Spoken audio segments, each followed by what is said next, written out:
Hey guys, welcome to the fourth part of the Legion's card rating series. Today we will take a look at the US cards and rate them from 1 to 5 stars. So let's not waste any time and jump right into it.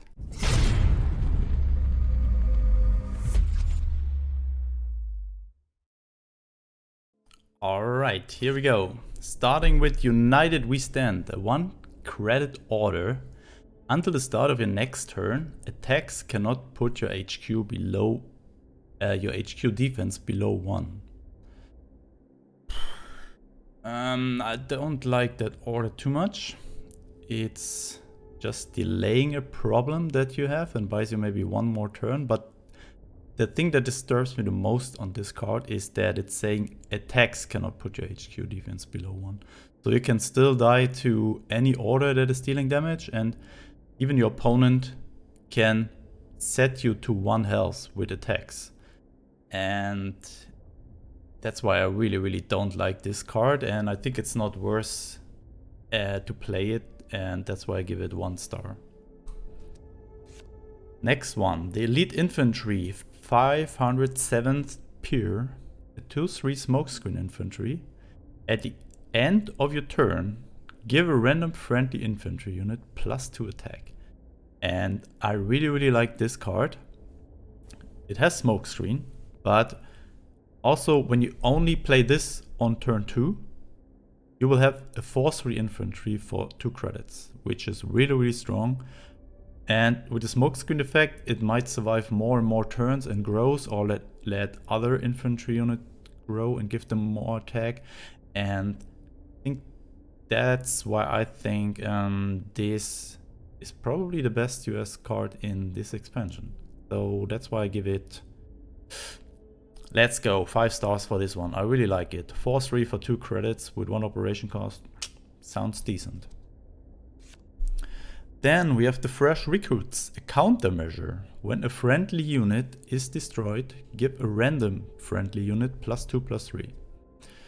So this is like, from the buffing perspective, like a supply drop that is only buffing units in the front line, but it has similar cost, and you cannot really decide what unit. If you have 2 units, sure, then the other one will get the buff. But it can be really random, and yeah, I think it's not good, not bad. Let's go with, I don't think this will see a lot of play, but I might be wrong. 3 stars.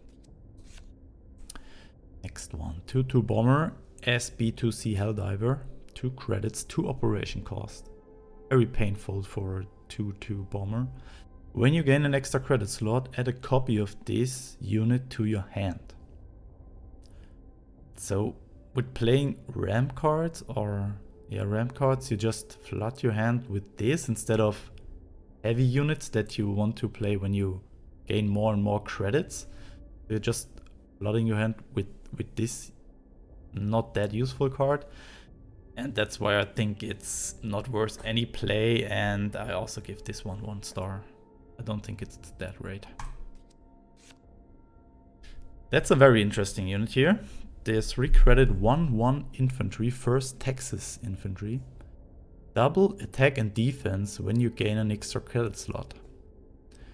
So that unit looks really interesting if you can get some early buffs in, for example with the Fresh Recruits somehow. And then play ramp cards. Holy moly, this card can get out of control really insane amount. But 3 credits 1/1, plus you have to play a ramp card. I'm not sure if you play the Warbans, for example, if it gets the double the effect, so it will be a 4/4 then, I'm not sure. When you gain an extra credit slot, I'm not sure how it's working. It might be that the Warbans is doubling this twice, but still, it's an infantry unit, so it's very slow. Even when you get the effect off, your opponent can still just bounce it or just leave it in your support line.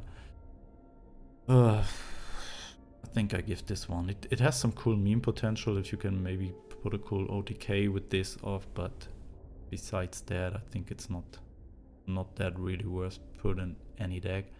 And I give this one, let's give it 2, but I think it's bad.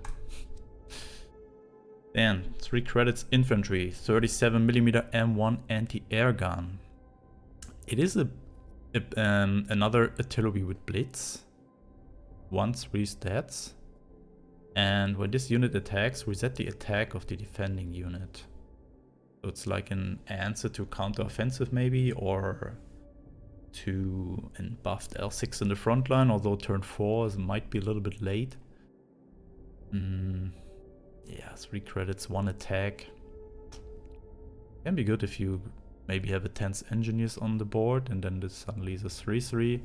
So there might be some plays. Maybe it finds a spot in the Soviet-US artillery deck. Guess we have to find out. But overall, I think I just rate this average with 3 stars. Then we have the order Island Hopping. This order is giving the enemy HQ. If this HQ has taken 3 or more damage this turn, a random friendly unit gets +2/+2. That is looking like a really strong effect in my opinion. I think this is one of the best cards this expansion with this type, where you can give the enemy HQ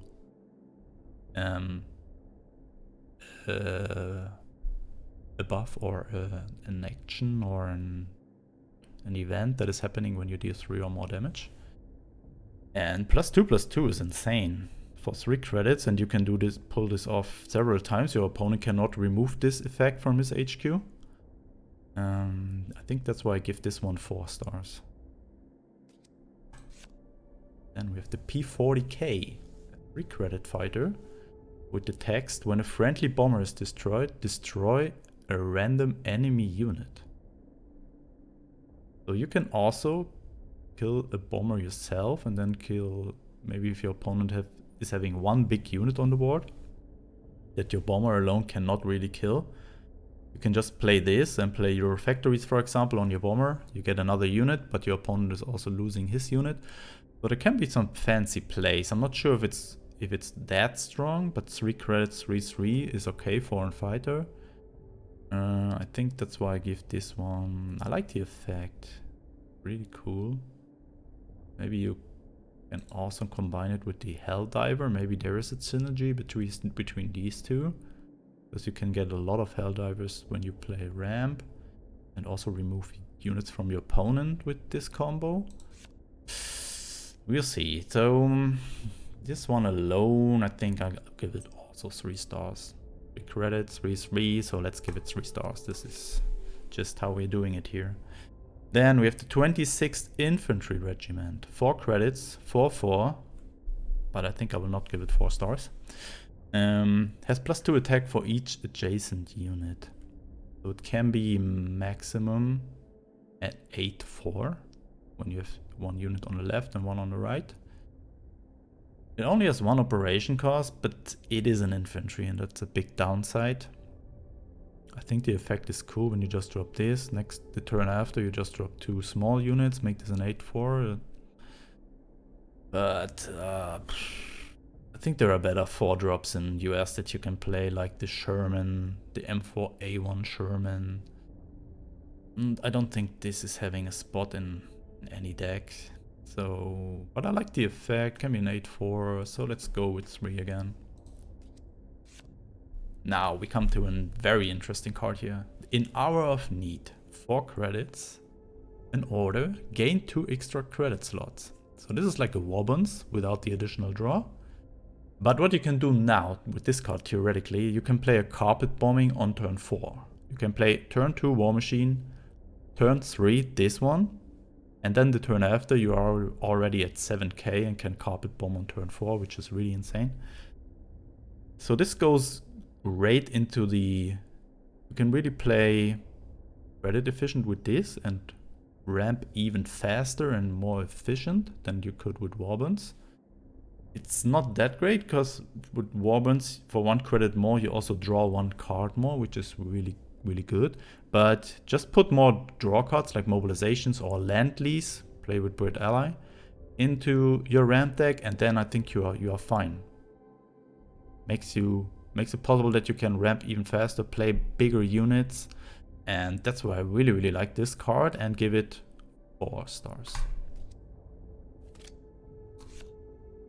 Another very interesting unit here, the PB4Y2 Privateer.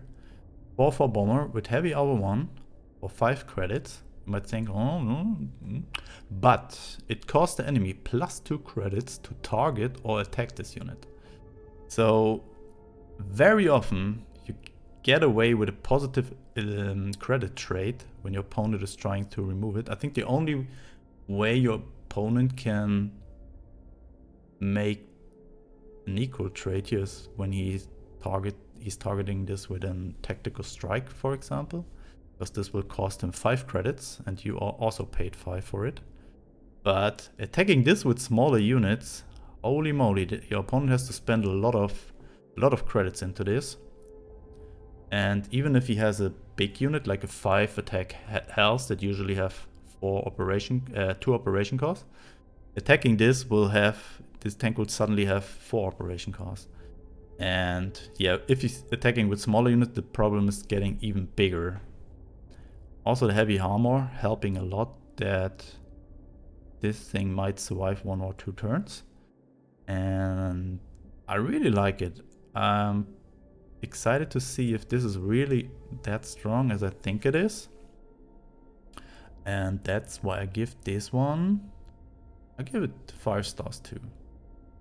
Sure, it only has 4 health, but your opponent, as I said, has to spend some credits to get rid of it. Even if he's having Sky Barons, he has to pay 6 for it, and you just paid 5. So you can get some good trade value here. Let's come to the final card now. Stars and Stripes. 5 credit order. Deal 1 damage to each unit in the enemy support line for each unit there. So this is minimum 0 damage for 5k and maximum 4 damage to all units in enemy support line if he's having 4 units there.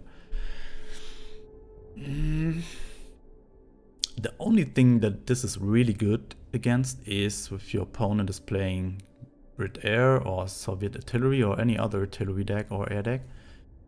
Anything else is this maybe not that great. If he's having big guard units, 3 or 4 damage is not that much to them. And you have to pay 5 credits.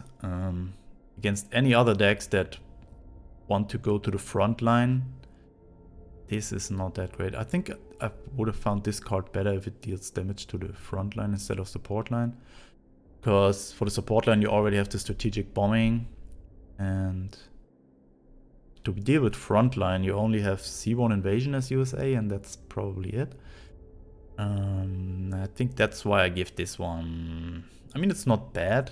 Don't understand me wrong here, but I think it's not that strong for 5 credits. And let's go with 3 stars. And that's it already for the US cards, guys. Let me know what you think. Which card do you like the most for USA? And then we will see us in the next video with Japan. Alright, stay healthy, guys. Thank you for watching. See you on the next one. Bye bye.